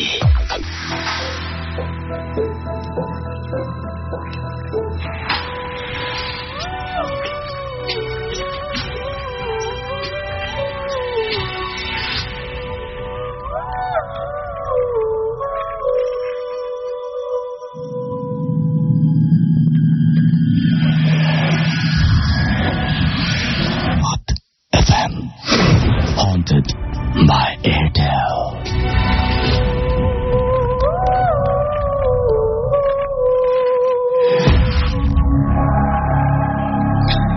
শুনছেন সব সময় রেডিও ফুর্তি, আর ঘড়িতে সময় রাত 12টা বেজে 37 আমি রাসেল আছি সাথে, আমার সাথে রয়েছে মাসুম, এবং চলছে ভূত FM হন্টেড বাই এয়ারটেল। আর আমি এতক্ষণ ধরে বিভিন্ন ঘটনা শুনছিলাম। আজকে দেখে খুব ভালো লাগছে আপনাদের SMS গুলো, এবং SMS আপনারা জানিয়ে দিচ্ছেন যে আজকে ঘটনাগুলো অনেক ভালো ছিল, এবং এখানে আমাদের আসলেই কিছু করার নেই। যারা এসছেন তারা ভালো ঘটনা নিয়ে এসছেন, দ্যাটস ওয়াই আপনাদের ভালো লাগছে। এবং আমি চাইবো যে আপনাদেরও যে সমস্ত ঘটনা জানা আছে সেই ঘটনাগুলো আমাদের সাথে শেয়ার করুন। যে সমস্ত মানুষদের চেনা আছে যারা ভালো ঘটনা বলেন, তাদেরকে আপনারা আমাদের অ্যাড্রেস দিন, এবং আপনারা তার হয়ে আমাদেরকে SMS বা আমাদেরকে ইমেইল করতে পারেন bhutfm@radiofurti.fm এই অ্যাড্রেসে, এবং তাদেরকে অনুরোধ করতে পারেন ভূত FM এসে সরাসরি ঘটনা শোনানোর জন্য। আমরা সবাই মিলে ভূত FMকে আরো বেশি ভয়াবহ করে তুলবো ইনশাআল্লাহ। এই বছর তো শেষ হয়ে আছে, নতুন বছরে আমরা নিশ্চয়ই চাইবো এরকম কিছু। যে আপনারা তো এসছেন, এবার আপনাদের যারা সিনিয়র আছেন তারাও একটু বেশি বেশি করে আমাদের সাথে এসে যোগ দিন, যাতে করে আমরা আরো বেশি ভয়াবহ করে তুলতে পারি ভূত FMকে। আর সেই সাথে আমি দেখতে পাচ্ছি রুমা আমাদের SMS করেছেন আমাদেরকে তৌসিফ জিয়াত গাজীপুর থেকে, এবং আজকে নিয়ে তার সেকেন্ড টাইম মনে হয় ভূত FM শুনছেন তিনি। শুভ এবং আবেদ আমাদের SMS করেছেন আমাদেরকে। গেইল SMS করেছেন গাজীপুর থেকে, এবং তিনি লিখেছেন যে ভেরি নাইস স্টোরি। আমাদেরকে রনি লিখেছেন ভৈরব থেকে, এবং তিনি এবং তার ছোট ভাই নাহিদ ভূত FM শুনছেন। রাজীব কুমিল্লা থেকে SMS করেছেন আজকের গল্পগুলো তার কাছে ভালো লাগছে গত উইকের থেকে। আচ্ছা, গত উইকে কিন্তু খুব বেশি আমরা প্রশংসা পেয়েছিলাম, কিন্তু আপনাদের কাছে সামাম আজকের গুলো বেশি ভালো লাগছে। ওকে, আমাদেরকে এছাড়াও দেখতে পাচ্ছি হিমেল SMS করেছেন আমাদেরকে সাইমন চট্টগ্রাম ইউনিভার্সিটি থেকে, এবং আমাদেরকে SMS করেছেন সেলভিন, SMS করেছেন আমাদেরকে সাবিত ভূত এফএম তার কাছে অনেক বেশি ভয়ঙ্কর লাগছে। সাব্বিক আমাদের এসএমএস করেছেন রামপুরা থেকে। এছাড়াও তিনি ধরে নিয়েছেন তার এসএমএসটি পড়া হবে না। নারায়ণ আমাদের এসএমএস করেছেন আমাদেরকে মোহাম্মদ হাসান। এছাড়াও আমাদেরকে সৌরভ এসএমএস করেছেন আমাদেরকে এমবি শাহজাদপুর থেকে। হীরা আমাদের কামলাপুর থেকে এসএমএস করেছেন। ওকে, তো আমরা পরবর্তী ঘটনায় যাই। আমাদের যে প্রথম যিনি ঘটনা বলেছিলেন, আমরা আবারও সেই জীবনের কাছে যাচ্ছি এবং জীবনকে বলবো তার সেকেন্ড যে ঘটনাটি, সেই ঘটনাটি আমাদেরকে শোনানোর জন্য। জীবন, আপনার সেকেন্ড ঘটনাটি আমরা শুনি। থ্যাংক ইউ রাসেল ভাই, আমাকে আবার সুযোগ করে দেওয়ার জন্য। আমার দ্বিতীয় যে ঘটনাটা রাসেল ভাই আমি শেয়ার করবো সবার সাথে, সেটা আমাদের ভার্সিটির। তো ঘটনাটা এমন ছিল রাসেল ভাই, আমাদের ভার্সিটির পাশ দিয়ে বয়ে গেছে পুরাতন ব্রহ্মপুত্র নদী। পুরাতন ব্রহ্মপুত্র নদী এই জন্য যে এটা আর কি মেইন ব্রহ্মপুত্র নদীর অংশ বিশেষ রয়ে গেছে, এই জন্য আর কি। তো রাসেল ভাই, আমাদের ওই নদীতে আমাদের ইউনিভার্সিটি স্টুডেন্টদের জন্য বেশ অনেক নৌকা দিনের বেলায় শুধু নদীর ওই পার থেকে মাঝিরা নিয়ে আসে, যাতে ভার্সিটি স্টুডেন্ট ঘুরতে পারে। তো রাসেল ভাই, একটা জিনিস বলতে চাই যে আমাদের নদীর পাড়ে রাত্রেবেলায় ছেলেরা বিশেষ করে অনেক আড্ডা দিতে যায়, আমরাও আড্ডা দিয়েছি। তো রাসেল ভাই, যাদের সাথে ঘটনা ঘটে, আমার 3টা জুনিয়র ছোট ভাই, তারা সেদিন রাত্রে, সময়টা খুব বেশি দিন আগের না, এর আগের লিচুর সিজনে, লিচু মানে গ্রীষ্মকালের দিকে আর কি। তো তারা রাত 2টার দিকে নদীর পাড়ে বসে মজা করছে। তো এমন সময় তারা দেখে যে নদীতে একটা নৌকা মাঝি সহ রাত 2টার দিকেই বেবে তাদের দিকে আসছে। তো এর মাঝখানে তারা ডিসিশন নিয়ে নেয় যে তারা রাত্রেবেলায় নৌকায় করে ঘুরে বেড়াবে। আর রাসেল একটা জিনিস বলি যে ওই দিন রাতটা বেশ জ্যোৎস্না রাত ছিল, সব দেখা যাচ্ছিল। তো মজা করার জন্য তারা ডিসিশন নেয়। তো যখন নৌকাটা পাড়ে এসে ভিড়ে, তখনই ঘটে ঘটনা রাসেল ভাই। ওরা কাছে যেতেই দেখে যে নৌকায় কেউ নেই। ওরা তাৎক্ষণিকভাবে ওই 3টা ছেলের মধ্যে একটা ছেলে বেশ অনেকখানি অসুস্থের মতো হয়ে পড়ে। বাকি 2জন নৌকায় ওঠে না উঠেই তাৎক্ষণিকভাবে ওকে নিয়ে হলে চলে আসে। তারা এসে বড় ভাইদের জানায়। তো বড় ভাইরা বলে, ঠিক আছে চলো গিয়ে দেখি কি অবস্থা। বড় ভাইরা গিয়ে দেখে কোনো কিছুই নাই। তো বড় ভাইরা কথা বলে ওইখানকার যে নাইট গার্ডরা ছিলেন তাদের সাথে। নাইট গার্ডরা বলে, মামা এটা তো চিরাচরিত একটা ব্যাপার, এখানে তো মাঝে মাঝেই নৌকা ঘুরে বেড়ায় নদীর উপর দিয়ে। কিন্তু তারা বলে আর একটা কথা যে, মা আপনার নৌকায় না উঠে অনেক ভালো একটা কাজ করছেন, নৌকায় যদি উঠতেন হয়তো অনেক বেশি বড় কোনো বিপদ হয়ে যেত। আসলে ঘটনার শেষ এখানেই না, ওই দিন রাত্রি ঘটে আর একটা ঘটনা। আমার 2টা ফ্রেন্ড, ওরা যায় রাসেল ভাই, একটু শুনতে উইয়ার্ড লাগবে, তারপরেও ওরা যায় রাসেল ভাই লিচু চুরি করে খেতে। আমাদের ভার্সিটির নদীর পাশ বরাবরই শেষ প্রান্তে আছে হচ্ছে আমাদের গেস্ট হাউস, আমাদের ভার্সিটি গেস্ট হাউস। তো ওখানে অনেকগুলি লিচু গাছ আছে। তো ওরা যায় লিচু খেতে। তো ওই রাত্রে লিচু আর খেতে খাওয়া হয় না ওদের, কারণ গার্ড অনেক বেশি ছিল। তো ওরা নদীর পার বেয়েই ভার্সিটির ক্যাম্পাসের ভিতরে ঢুকতে থাকে। ওরা দেখে রাসেল ভাই একই জিনিস, নদীর কিনার ঘেঁষে একটা নৌকা বয়ে যাচ্ছে। ওরা দূর থেকে একদম শুনতে পারে রাসেল ভাই যে কেউ বৈঠা দিয়ে যে জলের শব্দ হয়, জলের মধ্যে বৈঠা চালানোর সময় শব্দটা হয়, তারা স্পষ্ট শুনতে পাচ্ছে। কিন্তু তারা দেখে নৌকায় কেউ নাই। আসলে তারা জানতো না যে আগে যে ঘটনাটা আমি বললাম যে 3টা জুনিয়র ছেলে, তারা জানতো না এমন কিছু হয়েছে। পরের দিন তারা যখন আমি এটা জানাই, আসলে আমি ওদের বলি যে একই ঘটনা ঘটছে 3 জুনিয়র ছেলের সাথে। তারা ভাগ্যক্রমে ওই নৌকায় ওঠে নাই, কিন্তু উঠলে মামারা জানায় অনেক খারাপ কিছু হতে পারতো। এই ছিল রাসেল ভাই আমার ভার্সিটির নদীর ঘটনা। রাসেল ভাই, আর একটা জিনিস বলতে চাই আমার ভার্সিটি সম্পর্কে, সেটা হচ্ছে যে আমি যে হলে থাকি সেই হলের ঘটনা। রাসেল ভাই, আমি ওই হলে যাওয়ার পরে বেশ অনেক কিছু শুনছি যে আমাদের হলে অনেক কিছু দেখা গেছে। কিন্তু রাসেল ভাই, আমি আপনার ফোন পাওয়ার পরে এক্স্যাক্টলি আমাদের হলে যে নাইট গার্ড ছিলেন তার সাথে দেখা করি। এই তো পরশুদিন রাত্রেবেলায় 2টার দিক আমি তাকে খুঁজে পাই, হলে অনেক খোঁজাখুঁজি করে তাকে খুঁজে পাইছি। তারপরে আসলে তার সাথে আমি কথা বলি। তিনি যা যা জানান আমাকে রাসেল ভাই, প্রথমে আমাকে একটু ইতস্তত করেন যে জানাবেন না, তারপরে আমায় জানান যা তা ছিল অনেক ভয়ঙ্কর রাসেল ভাই। উনি জানান যে কয়েক বছর আগেই উনি বেশ 6 থেকে 7 বার কিছু একটা দেখেছেন। আমাদের হলের সামনে যে হল, সে হলের পিছনে একটা শিমুল গাছ ছিল। উনি দেখতেন, প্রায় দেখেছেন, আমাদের হলের আরো 2-1 মামাও দেখেছেন, দেখতেন যে একটা ছোট্ট একটা বাচ্চা হামাগুড়ি দিয়ে শিমুল গাছ থেকে আমাদের হলের সামনে পর্যন্ত এসে আবার ঘুরে যেত। উনি আমায় এভাবে জানায় যে মামা, আমি যে বাচ্চাটাকে দেখতাম একদম কালো কুচকুচা ছিল। রাসেল ভাই আমার কাছে তখন পর্যন্ত এটা অনেক নর্মাল ছিল, কিন্তু রাসেল ভাই যখন আমি শুনি আমার গায়ের লোম একদম দাঁড়ায় যায়। সেটা হচ্ছে যে উনি বলে যে মামা, আমি যে ছোট বাচ্চাটাকে দেখতাম তার পা কিন্তু মাটিতে থাকতো না, তার পা একদম পিছনের দিকে বাঁকানো থাকতো। এটা শুনে রাসেল ভাই আমি অনেক ভয় পেয়ে যাই যে উনি এভাবে করে বলেন। তারপরে উনি আরো বলেন যে মামা, এখানে তো আমি আরো অনেক সময় অনেক কিছু দেখছি। আমাদের হলে প্রায় মাঝে মাঝে উনি দেখতেন যে একটা ঘোড়া হেঁটে বেড়াচ্ছে, ঘোড়াটা অনেকক্ষণ ধরে হেঁটে বেড়াতো, তারপর আবার ভ্যানিশ হয়ে যেত। এটা আমার কাছে অনেক কমন একটা ব্যাপার ছিল। এই ছিল রাসেল ভাই ইউনিভার্সিটির ঘটনা। ওকে, আপনাকে অনেক ধন্যবাদ আপনার ঘটনা শেয়ার করার জন্য। আমার কাছে আরো বেশ কিছু SMS রয়েছে, আমি সেই SMS গুলো পড়ে ফেলতে চাই। আমি দেখতে পাচ্ছি, আমার মনে হয় যে SMS-টা আসলে জীবনের জন্যই। সাইফ লিখেছেন যে আমরা শেরে বাংলা এগ্রিকালচারাল ইউনিভার্সিটিতে শেরে বাংলা হলের 103 নাম্বার রুমে ফ্রেন্ডসরা মিলে অন্ধকারে ভূত FM শুনছি, খুব ভালো লাগছে। ওকে, এছাড়াও দেখতে পাচ্ছি আমাদেরকে লিখেছেন নাইম, এবং আমাদেরকে এছাড়াও দেখতে পাচ্ছি লিখেছেন ইমরান হোসেন ইমন, এবং আমাদেরকে SMS করেছেন শরীফ, এবং তিনি বলছেন যে ভূত FM বেস্ট। শরীফ আমাদেরকে টাঙ্গাইল থেকে SMS করেছেন। মহিউদ্দিন মুর্তুজা আমাদের SMS করেছেন এবং তিনি তার কাছে বেশ ভালো লাগছে ভূত FM।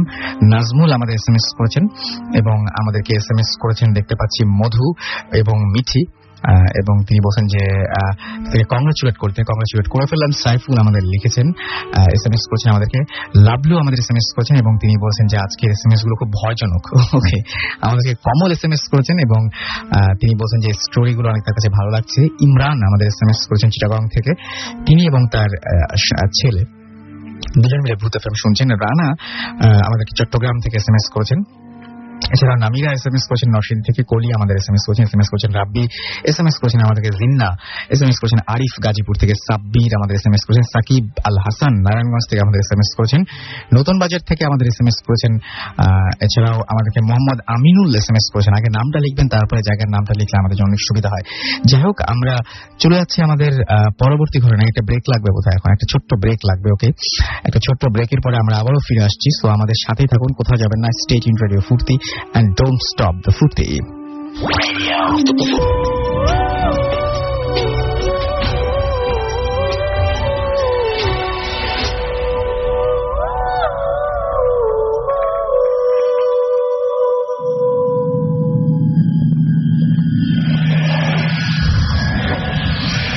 What FM haunted by Airtel.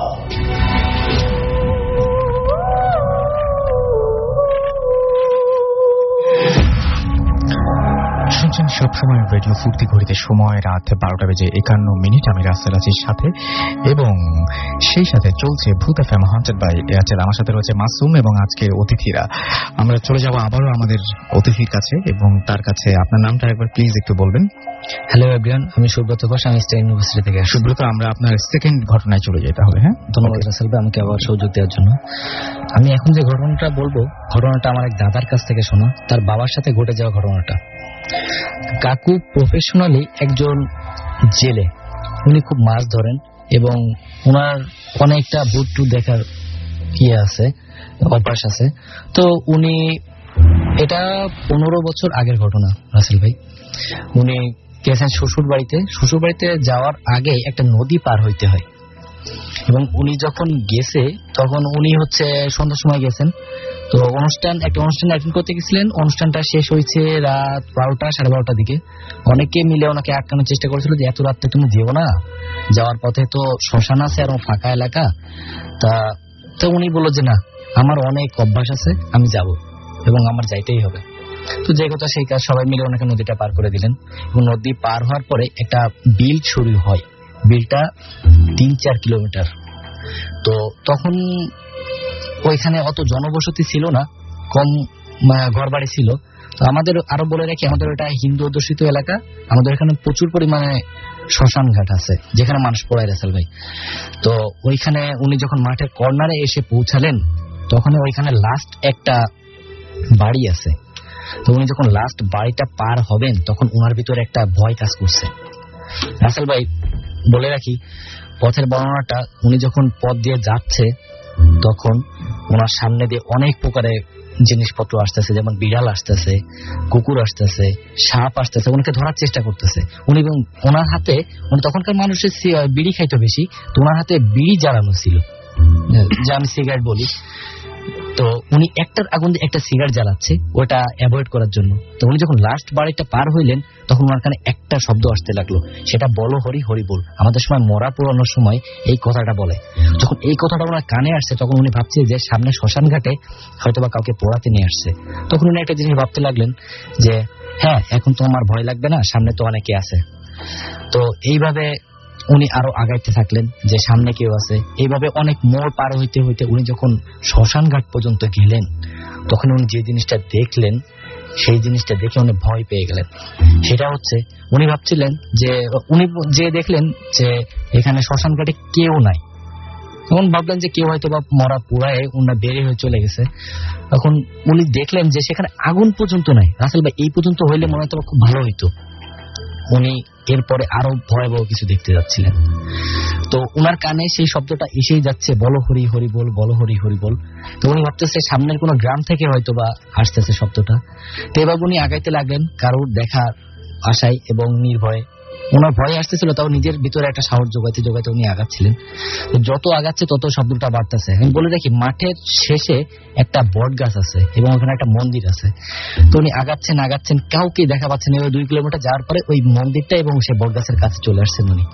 উনি যেটা দেখলেন, বট গাছে অনেক বড় কিছু একটা ঝুলতেছে, পা উপরের দিক দিয়ে মাথা নিচের দিক দিয়ে, যে একটা সাদা কাপড় পরে হয়তো বা কেউ ঝুলে রয়েছে সেই বট গাছ দিয়ে। তো উনি ওইটা দেখে আরো ভয় পেলেন এবং নিজের ভিতরে সাহস আনার জন্য উনি একটার পর একটা বিড়ি জ্বালাইতে লাগলেন একটার আগুন দিয়ে। তখন প্রায় জ্যোৎস্না হয়ে গেছে। তখন উনি যে জিনিসটা দেখতেছেন যে মাঠের ভিতর দিয়ে 4 জন মিলে একটা মরা লাশ নিয়ে আসতেছে এবং সেটা কাফনের কাপড় দিয়ে করে একটা খাটিয়ার উপরে নিয়ে আসতেছে। তো ওই জিনিসটা দেখে উনি ভয় পাচ্ছে এবং সে বলতেছে যে এই তোরা কে যাচ্ছিস, কাকে নিয়ে যাচ্ছিস, কে যাচ্ছিস, কাকে নিয়ে যাচ্ছিস। এটা নিজের ভয় কাটানোর জন্য বলতেছে, কিন্তু উনি নিজেও ভয় পাচ্ছে এবং ওটা আস্তে আস্তে আগায় আসতেছে তার দিকে। এবং যখন তার কাছে চলে আসলো তখন সে দেখলো যে 4 জন মিলে খাটিয়াটা নিয়ে আসতেছে তাদের ঘাড়ের উপরে কোনো মাথা নাই। এবং ওই কাকু তখন নিজের ভয় কাটানোর জন্য বলতেছে, এ তুই কে, কাকে নিয়ে যাচ্ছিস। এবার করতে করতে যখন ওরা ক্রস করে যাবে কাকুকে, তখন কাকু লাস্টের বারের মতো নিজের জান প্রাণ দিয়ে বললেন, তোরা কে, কাকে নিয়ে যাচ্ছিস। তখনই হইল আরো ভয়াবহ কিছু। ওরা সবাই তার দিকে, কাকুর দিকে ফিরে বলল যে তুই আজকের মতো বেঁচে গেলি, যে তোর হাতে আগুন আছে, নাহলে তোকে এইভাবে নিয়ে যাইতাম, এইভাবে পোড়াইতে নিয়ে চলে যাইতাম। এই কথাটা বলে তারা আস্তে আস্তে সামনের দিকে আগায় চলে গেল। কাকু ওইখানেই ফ্রিজ হয়ে ওইখানে দাঁড়ায় পড়ে থাকলো। কিছুক্ষণ পর ভাবলো যে আমার এখান থেকে যাইতে হবে, না হলে হয়তোবা আমিও ওই মরার জায়গায় আমিও থাকতে পারি। সে তখন একটু আস্তে আস্তে সামনে যে একটা ব্রিজ, ব্রিজের চারপাশে লোকালয়, ব্রিজের উপরে যে বড় একটা চিৎকার দিয়ে উনি সেন্সলেস হয়ে গেলেন এবং ওনার চিৎকার কেউই শুনতে পান নাই। তবে সকালবেলা যারা বাড়ি থেকে বের হয়েছেন তখন ওনাকে পেয়ে, উনি ফ্যামিলিয়ার ফেস ছিল, ওনাকে বাড়িতে নিয়ে গেছেন। ওনার কোনো জ্ঞান আসে নাই। তখন একটা তান্ত্রিক দেখে ওনাকে জ্ঞান ফেরানো হয়েছে এবং বলা হয়েছে যে উনি যেন বাড়ি থেকে না বেরোয় কিছুদিনের জন্য। এবং ওই দিনের সকাল, তখন তো সকাল হয়ে গেছে, ওই সকাল থেকে ওনার প্রচুর জ্বর এবং ওই জ্বরের ঘরে উনি কোনো কথাও বলতে পারেন না। এবং ওই যে দিনটা কাটে, যে রাতটা আসে, ওই রাতে ওনাদের টিনের চালের উপরে ডিল পড়তে থাকে, অজস্র ডিল পড়তে থাকে। এইভাবে 12-13 দিন যাওয়ার পরে কাকুর জ্বর কাটে এবং জ্বর কাটার সাথে সাথে সেই ডিল পড়াটাও বন্ধ হয়ে যায়। এবং যখন কাকু সেন্স ফিরে আসে, বলতে গেলে যখন জ্বর কেটে যায়, তখন কাকু ঘটনাগুলো সবার কাছে বলে। এই ছিল রাসেল ভাই আমার ঘটনা। ওকে, থ্যাংক ইউ সো মাচ আপনাকে আপনার ঘটনার জন্য। আর শেষে দেখতে পাচ্ছি যে বেশ কিছু SMS অলরেডি আমার কাছে এসছে। আমাকে ইখতিয়ার SMS করেছেন উত্তরা থেকে, তিনি এবং তার ওয়াইফ দুজন মিলে আমাদের সাথে রয়েছেন এবং শুনছেন। সৌরভ চিটাগং থেকে আমাদের SMS করেছেন এবং তিনি বলেছেন যে আজকের স্টোরিগুলো শুনে খুবই এনজয় করছি, আজকের ঘটনাগুলো তার কাছে অনেক বেশি ভালো লাগছে। আরিয়ান ধানমন্ডি থেকে লিখেছেন, শীতের রাতে বাড়ির ছাদের ওপরে ভূত এফএম শুনছি, খুব ভালো লাগছে। এছাড়াও রয়্যাল রাজশাহী ইউনিভার্সিটি থেকে লিখেছেন যে আমি প্রত্যেকদিন একটা করে ঘটনা বেস্ট হিসেবে সিলেক্ট করি, বাট আজ এখনো পাইনি, তবে আশা করি পাবো। আমরাও আশা করছি সেটা, এবং অবশ্যই আমাদের জানাতে ভুলবেন যে কোন ঘটনাটি আপনার কাছে সবচেয়ে বেশি ভালো লেগেছে। এবং আপনার কাছে জানা, আপনি যেহেতু প্রতিদিনই একটা করে ঘটনা সিলেক্ট করেন, সুতরাং আমাদেরকে অবশ্যই সেটা ইমেল করে জানাতে পারেন যে কোন ঘটনাগুলো আপনাদের কাছে বেশি ভালো লাগে। আর লিখছেন সাব্বির, তিনি লিখছেন যে ওয়ান্স এগেন রাসেল ভাই, গতবারের ঘটনা চাইতে আজকের ঘটনাটা তার বেশি ভালো লাগছে। এটা শুনতে আমার ভালো লাগছে যে দিনে দিনে তারা নিশ্চয়ই আরো ভালো দিকে আমরা যাচ্ছি, এবং আরো ভালো ঘটনা নিশ্চয়ই আসবে। আর সেই জন্য আপনাদের সহযোগিতা দরকার, যে আপনাদের কোন ঘটনাগুলো শুনতে ভালো লাগে সেটা যদি আমরা জানতে পারি তাহলে ডেফিনেটলি আমাদের জন্য আরো সুবিধা হয়। মিরপুর 14 থেকে আমরা লিখেছেন যে 4 জন আমরা পুলিশ, এবং তারা ডিউটি করছেন, এবং তারা হচ্ছেন তৌহিদ, শফিক, জুয়েল, আলামিন, এবং তারা ডিউটি করতে করতে আমাদের শুনছেন। আমি এসএমএসটি 2বার পড়েছি, 2বার পড়ার পরে লাস্টে দেখলাম যে যদি এরকম থাকতো যে শুনছি, ডিউটি করছি এবং শুনছি, যদি এরকম থাকতো তারপরে এবং ভয় পাচ্ছি, তাহলে খুব অবাক হতাম, কারণ এই ডিপার্টমেন্টের কারো ভয় পাওয়া সম্ভব না। সো আমাদের সঙ্গে আছেন, ধন্যবাদ আপনাদেরকে। এছাড়া আমাদেরকে দিগন্ত এসএমএস করেছেন, আমাদেরকে রাফি, এসএমএস করেছেন আমিনুর এবং সাজিদুল বাগেরহাট থেকে, হাসান, তারেক, শফিকুল কালিয়াকোর গাজীপুর থেকে আমাদের এসএমএস করেছেন, মাসুদ ওয়ারি থেকে আমাদের এসএমএস করেছেন, মিল্টন নরসিংদী দাসপাড়া থেকে আবারও এসএমএস করেছেন, এবং তিনি প্রশংসা করছেন আজকের ঘটনাগুলোর। ইমন আমাদের এসএমএস করেছেন আমাদেরকে অভিজিৎ, এছাড়া আমাদেরকে নুমা এসএমএস করেছেন আমাদেরকে রীতি, এছাড়াও স্বপন, হাসান, তারেক সহ আরো অনেকে। আপনারা যদি এসএমএস করতে চান তাহলে মোবাইলের মেসেজ অপশনে গিয়ে টাইপ করুন ফুর্তি, FOORTI ফুর্তি, স্পেস দিয়ে আপনার নাম, স্পেস দিয়ে আপনার মেসেজ, এবং পাঠিয়ে দিন 9840 নাম্বারে। আমরা কি পরবর্তী ঘটনায় যাব? তাহলে আমরা পরবর্তী ঘটনায় যাওয়ার আগে একটা বিজ্ঞাপন বিরতি লাগছে আমাদের, না আমরা পরবর্তী ঘটনায় যেতে পারবো। ওকে, ফাইন, থ্যাংক ইউ। আমরা পরবর্তী ঘটনায় যেতে পারছি, এবং আমাদের সঙ্গে রয়েছেন আবারও জীবন, এবং জীবনের কাছে আমরা যাচ্ছি তার কাছে থেকে পরবর্তী ঘটনা শোনার জন্য। আপনার পরবর্তী ঘটনাটা প্লিজ একটু জীবন বলবেন। আমি এখন যে ঘটনাটা সবার সাথে শেয়ার করব সেটা আমার জীবনে ঘটে যাওয়া প্রথম ঘটনা। রাসেল ভাই, আমি প্রথমেই বলেছি যে আমি বাংলাদেশ কৃষি বিশ্ববিদ্যালয়ে পড়াশোনা করছি, ওখানকার মাছ বিজ্ঞান অনুষদের 4th বর্ষে আমি পড়াশোনা করছি।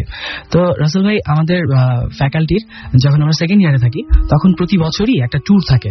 ট্যুরটা হয় খুলনার পাইকগাছা, হচ্ছে ব্রাকিশ ওয়াটার স্টেশন। ওখানে আমাদের কিছু কাজ থাকে, ওখানকার পরিস্থিতি অথবা যে পারপাসগুলো থাকে ওগুলো অবজার্ভ করার জন্য। সো রাসেল ভাই, আমাদের ট্যুরে আমরা যাই। ঘটনা ঘটে রাসেল ভাই ওই ব্রাকিশ ওয়াটার স্টেশনেই। তো একদিন আমরা ছিলাম ওখানে টোটাল 4 দিন। 4 দিনের একদিনের দিন যে ঘটনা ঘটে সেই ঘটনাটা হচ্ছে একদিন রাত্রেবেলায় প্রায় 1টা-2টার দিক কারেন্ট চলে যায়। তো আমরা ফ্রেন্ডরা মিলে আড্ডা দিচ্ছিলাম। আড্ডা দিতে রাসেল ভাই এক সময় আমার ফোন আসে, তো আমি ফোনে কথা বলতে যাই।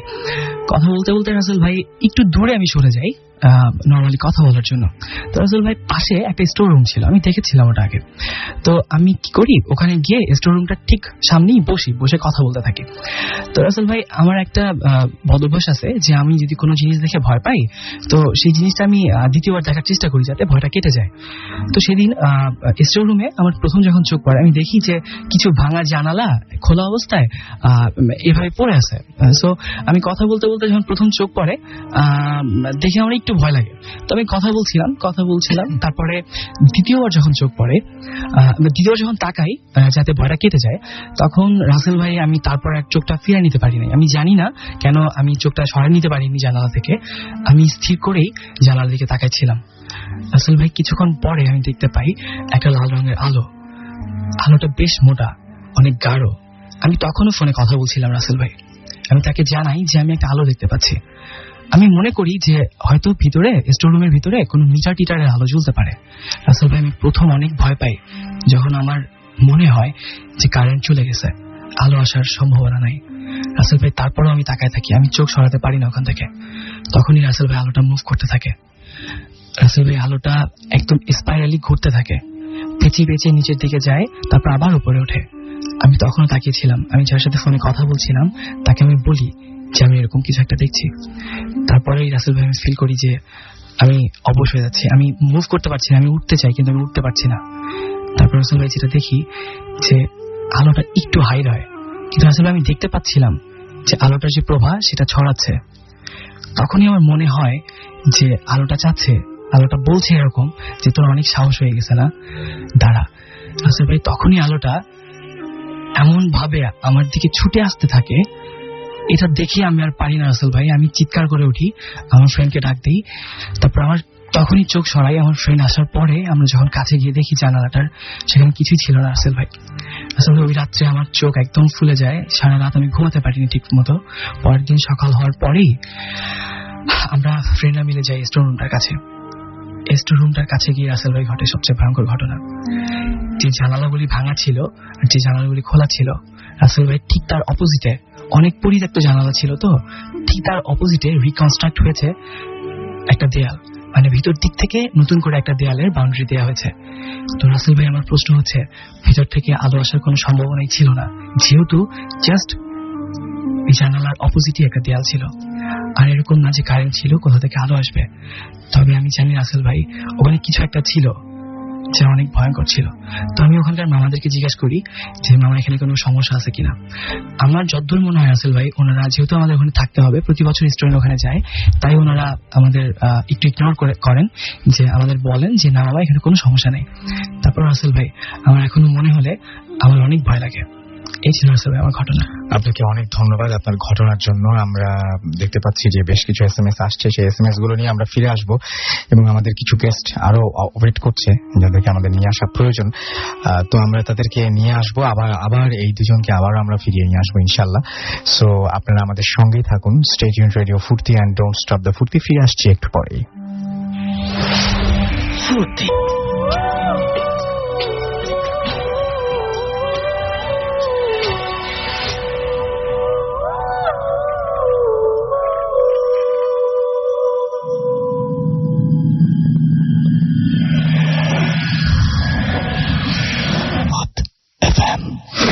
Haunted by Airtel.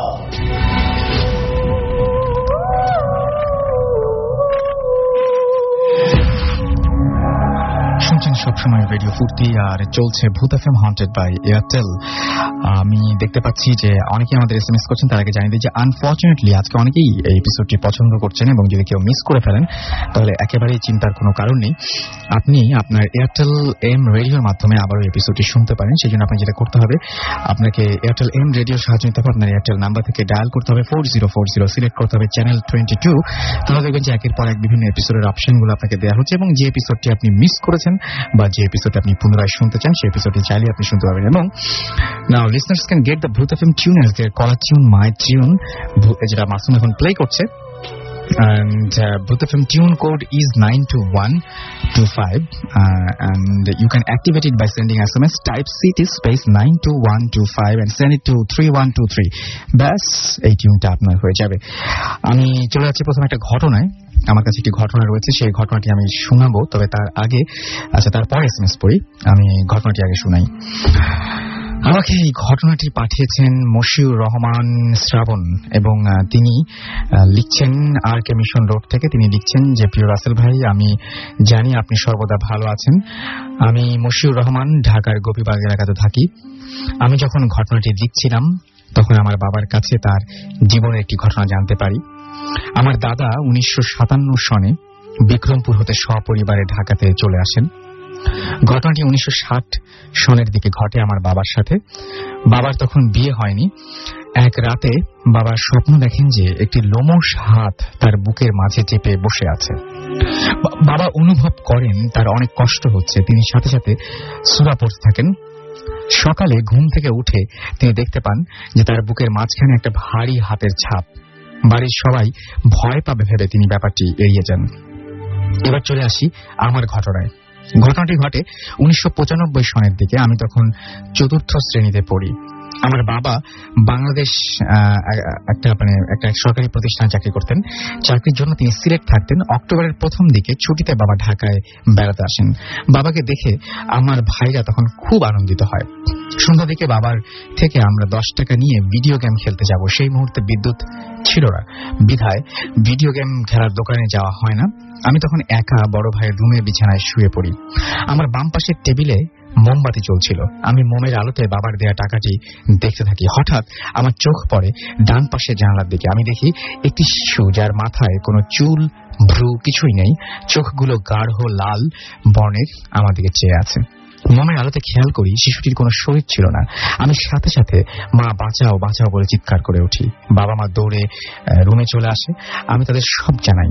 তারা দেখেন জানালার পাশে কিছুই নেই। বাবা চলে যায় পাশের বাড়িতে জানতে যে তাদের বাড়িতে কেউ আমার সাথে দুষ্টুমি করেছে কিনা।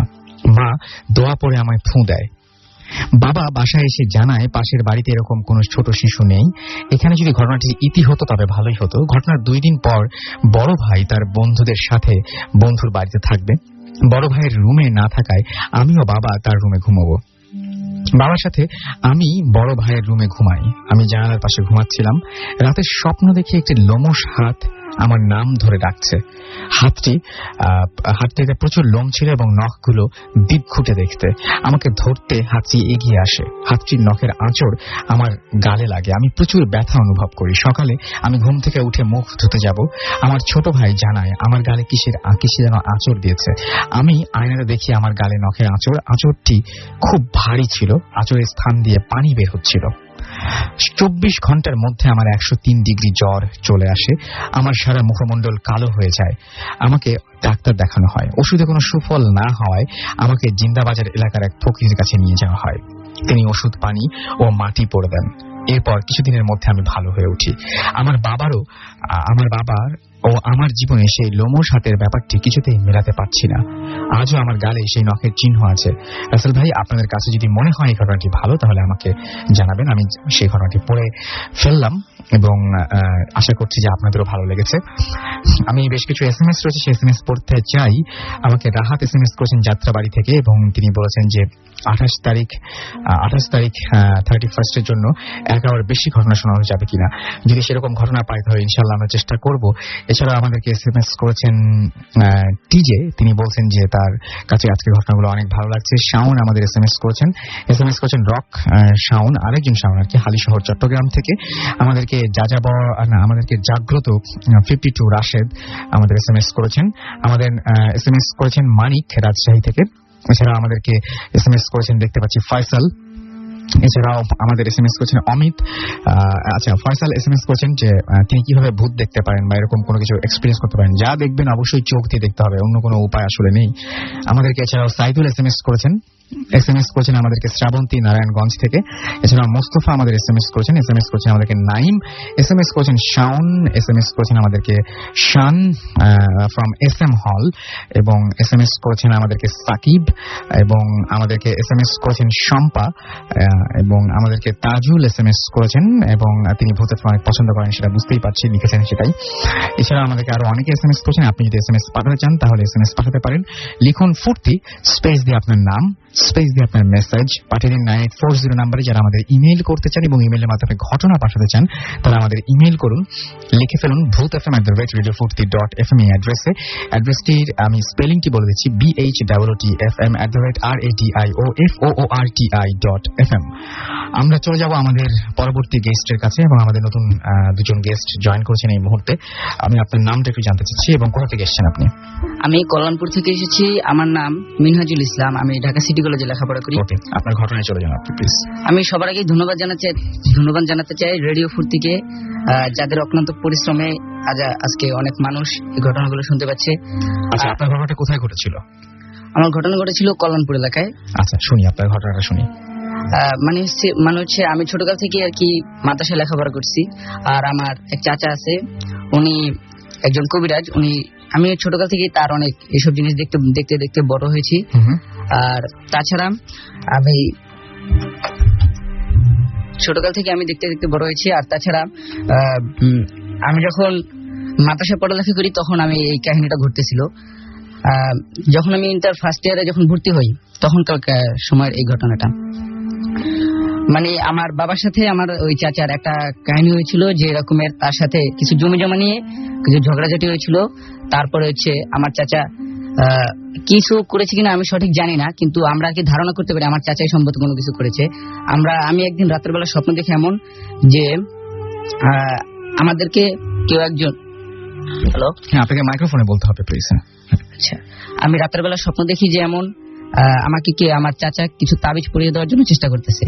কিন্তু তাবিজ সাধারণত রাসেল ভাই দেখবেন যে তাবিজে কিছু ধারালো জিনিস থাকে, ঠিক আছে, এই ধারালো জিনিসগুলো আমার এই গলার ভিতরে লাগতেছিল, কিন্তু আমার চাচা আমাকে পরিয়ে দেওয়ার চেষ্টা করতেছিল। আমি খুবই ব্যথা পাচ্ছিলাম। তার এক পর্যায়ে আমি অনেক ছুটাছুটি করে ছুটে আসার চেষ্টা করতেছিলাম। তারপরে আমার চাচা আমার পা ধরে টেনে রাখছিল, পায়ের ভিতরে আমি খুব ব্যথা পাইতেছিলাম। তারপরেও অনেক কষ্টে আমি আমার চাচার হাত থেকে ছুটে রক্ষা পাই এবং আমার ঘুমটা ভেঙে যায়। এক পর্যায়ে আমার চাচার ওই তাবিজের আঘাত লেগে গলার ভিতরে। তারপর আমি সঙ্গে সঙ্গে ঘুম থেকে উঠে গলার ভিতরে হাত দিয়ে দেখি যে একদম গলা অনেকখানি কাটা। আমি সবচেয়ে বেশি অবাক হয়ে এটাই দেখি যে গলা অনেকখানি কাটা ছিল, রক্ত দেখে আমি খুব অবাক হয়ে যাই। যাই হোক, ওই জিনিসটা আমার রাতের বেলা আর খেয়াল থাকে না, আমি ঘুমিয়ে যাই। পরের দিন সকালবেলা উঠে আমার বাবার সাথে আমি একদিন এক জায়গায় যাইতেছিলাম, যাওয়ার পথে আমার বাবা বলতেছে যে তোমার এখানে কাটা কিসের জন্য। আমার তখন ওই কথাটা খেয়াল আসছে। আমি সঙ্গে সঙ্গে তখন আমার পায়ের দিকে তাকাই, পায়ের দিকে তাকিয়ে আমি খুবই অবাক হয়ে যাই, কারণ হচ্ছে আমার পায়ের উপরে তখনও পায়ের ছাপটা ছিল স্পষ্ট, এবং পায়ের ছাপে সেখানে হাতের যে ছাপটা ছিল সেখানে ছিল 5টা আঙ্গুলের বদলে 6টা আঙ্গুল। আর এই জিনিসটা আমি শিওর হয়ে কবে আমি আমার বাবার সাথে আমি একবার একজন তান্ত্রিকের কাছে যাই জানার জন্য যে আসলে কি হয়েছে এই স্বপ্নটার ব্যাপারে। ওই তান্ত্রিকের কাছে যাওয়ার পরে উনি ভিতরে ঢোকার পর উনি বলে যে তোর সংসারে একজন একটা কুত্তা লাগছে। এভাবেই সে বলছিল যে তোর সংসারের পিছে একজন কুত্তা লাগছে। আমরা বললাম যে এটা কেমন ধরনের কথা বললেন। বলে যে তোর আত্মীয় স্বজন বা তোর পরিচিত কেউ এই কাজটা করছে।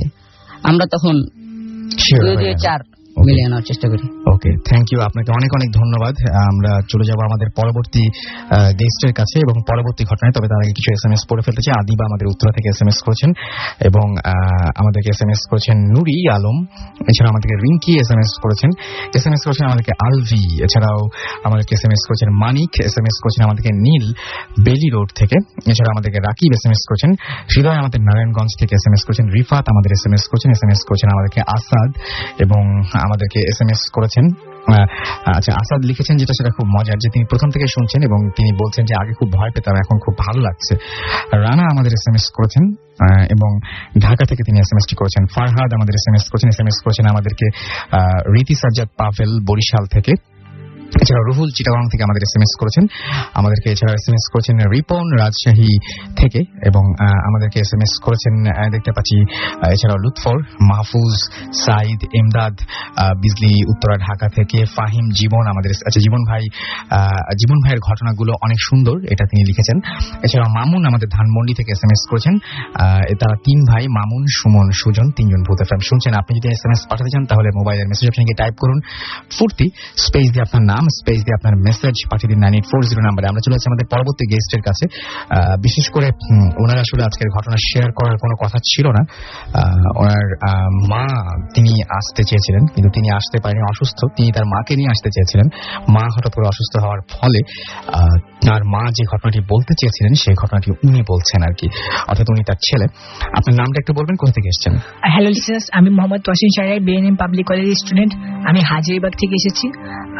আমি যে ঘটনাটা শেয়ার করবো এটা আমার আম্মুর সাথে ঘটে যাওয়া ঘটনা। মহরম মাসের ঘটনা, প্রায় 1 বছর আগে ঘটনা। আমার আম্মু হোসেন ঢালানে কায়েসের লাড্ডু দিয়েছিলেন, প্রতি বছরই দেন, এবার দিয়েছে, এর আগের বছর দিয়েছেন। তার বাসায় নিয়ে আসতেছিলেন প্রায় 1:45 বাজে। কোনো সিএনজি গাড়ি রিক্সা কিছুই ছিল না। হাঁটতে হাঁটতে পুরান ঢাকায় তারা মসজিদের সামনে আসেন। সেখানে ওখানে অনেক ঠান্ডা ছিল, কুয়াশা, কিছুই দেখা যাচ্ছে না। একটা সিএনজি দেখতে পেলেন। আর সিএনজি কে আমার আব্বু জিজ্ঞাসা করলেন সিএনজি যাবে নাকি। সিএনজি লোকটা ছিল বুড়ো টাইপের, 60-65 বছরের। তার পরনে ছিল একটা পাঞ্জাবি সাদা রঙের আর উপরে একটা কোটির মতো। আর আমার আম্মু যে লাড্ডুটা নিয়ে আসতেছিলেন সেটা ছিল 1 কেজি, 15 থেকে 20টা ছিল একটা বাক্সটি আমার আম্মু তার ব্যাগে নিয়েছিলেন এবং ব্যাগে চেনটা আটকাননি। আমরা সিএনজি আলাকে যে সময় জিজ্ঞাসা করা হলো সে যাবে নাকি, সে বলল সে আজিমপুর কবরস্থান পর্যন্ত যাবে। আমার আব্বু উঠে গেল আমার আম্মুর সাথে। উঠে যাওয়ার পর সিএনজি থেকে একটা স্ট্রং স্মেল আসতেছিল বেলি ফুলের। আমার আম্মু যতক্ষণ সিএনজিতে ছিল ততক্ষণই পাচ্ছিলেন। আচ্ছা, লোকটি আজিমপুর কবরস্থানে না গিয়ে লালবাগ থেকে চৌধুরী বাজারে এসে থামলো। আর ওর আওয়াজটা হয়ে গেছে আরো মোটা হয়ে গেছিল, বলে আমি আর আগে যাব না।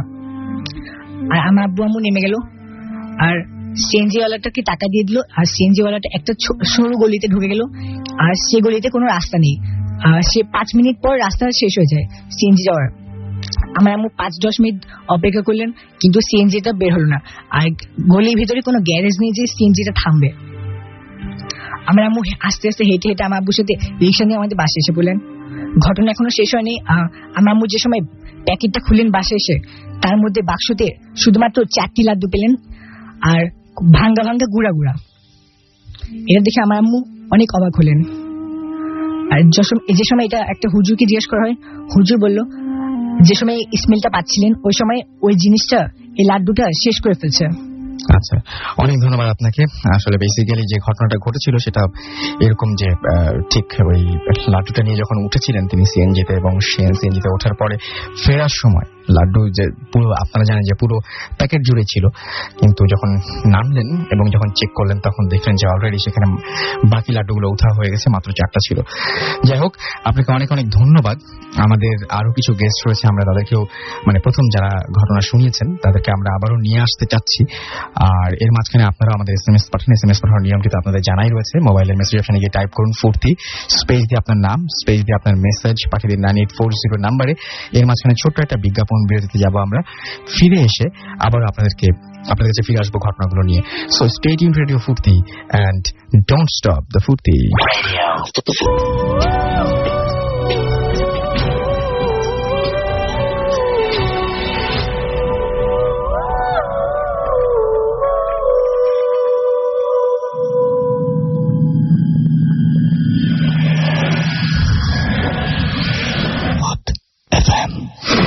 Haunted by Airtel.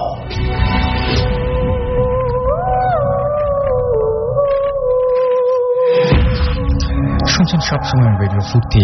ঘড়িতে সময় রাত 1:30 চলছে ভূত এফএম হন্টেড বাই এয়ারটেল। আমি রাসেল আছি সাথে, আমার সাথে রয়েছে মাসুম, এবং আজকের অতিথিরা ফিরে এসেছেন আবার আমাদের মাঝে জীবন। এবং আমরা তো এখন শেষের দিকে, আমরা জীবনের কাছে আরো একটা ঘটনা শুনতে চাই শুরুতেই, সময় নষ্ট না করে। জীবন, আপনার পরবর্তী ঘটনাটা আমরা শুনে ফেলি। Many thanks Rasul bhai again and again. You're most welcome. Listeners, আমি এখন যে ঘটনাটা শেয়ার করব সেই ঘটনাটা আমার মাসির, আমার ছোট মাসির কাছ থেকে শোনা। কিছুদিন আগেই তাদের বাসায় গিয়েছিলাম। তো ঘটনাটা এমন ছিল যে আমার মা আর মাসি খুব একটা বড় না তখনকার ঘটনা। দিদাবাড়িতে আমি গিয়েও দেখেছিলাম, যে আম গাছটার কথা মাসি বলেছিল সে আম গাছটাকে দেখেছিলাম। তো আমার মা প্রথম জিনিসটা যে জিনিসটা দেখতে পায়, যে একদিন ওই রাস্তা দিয়ে হেঁটে যাওয়ার সময় আম গাছে দেখতে পায় যে হচ্ছে লম্বা সাদা কাপড়ওয়ালা কেউ একজন বসে মাকে ডাকছে। তো মা অনেক ভয় পেয়ে যায়, ভয় পেয়ে চলে যায়। পরের ঘটনা ঘটে মাসির সাথে। মাসি এরকমই ভাবে একদিন যাওয়ার সময় দেখতে পায় যে অনেক বড় একটা মানুষ গাছের উপরে, অনেক বড় বড় চুল। তো মাসিও দেখে ভয় পায়, ভয় পেয়ে চলে যায়। এই পর্যন্তই ঘটনা থেমে থাকে নাই। তো আমার মাসি যে সময় বাসায় থাকতো, আমার মেঝো মামা অনেক কড়া টাইপের ছিল। তো মেঝো মামার রেস্ট্রিকশনস ছিল, বাসার বাইরে সবসময় থাকা যাবে না।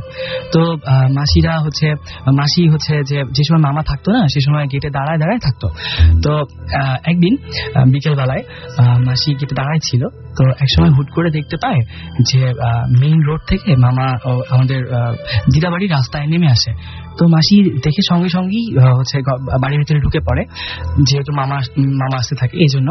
তো মাসি গেটটা লাগায় দেয়। তো দিদাবাড়ির যে গেটের পাশে যে বেড়াগুলি ছিল, তো মাসি ওই বেড়ার ফুটা দিয়ে দেখতে থাকে যে মামা আসতে থাকে। তো মাসি একটু দূরে যায়, গিয়ে ওয়েট করতে থাকে যে মামা আসবে, গেট খুলে দিবে। তো জাস্ট একটু দূরে যাওয়ার পরেই মাসি গেটে নকের শব্দ শুনতে পায়, যে কেউ একজন গেটে নক করছে।